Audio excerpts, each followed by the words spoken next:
घर में सलहिनी बोलाइए के भागो जनी दूर लाना चाहिए के दिल में वो भवाला फूटेला अरे फूटेला।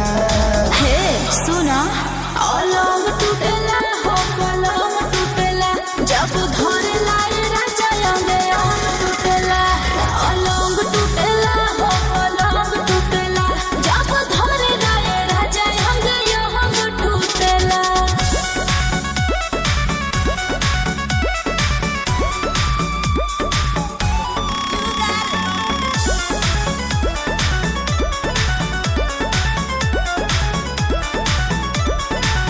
तोहर देखिए के सिंगार हम लाचार हो गईनी तनी छुए दे धनिया बेकरार हो गईनी।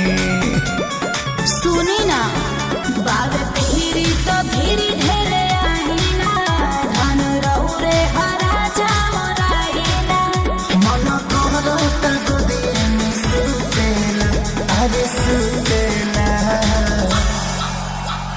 अलग टूटेला हो पलंग टूटेला जब घर लाए राजा अंगे टूटेला अलग टूटेला हो पलंग टूटेला जब घर लाए राजा अंगे टूटेला।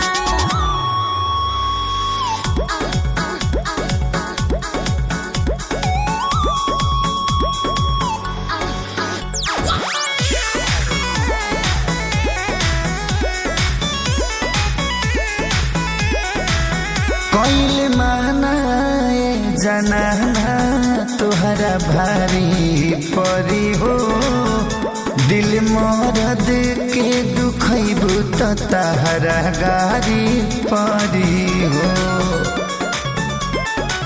दर्द पहले से बढ़े न ठानल जला तनी में हरी के मूड न जानल जला केहू हमरो से ज्यादा अब कुटेला अब कुटेला।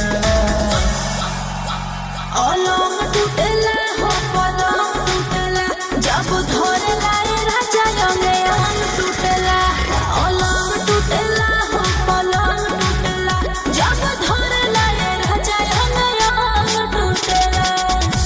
तनी सबर करी।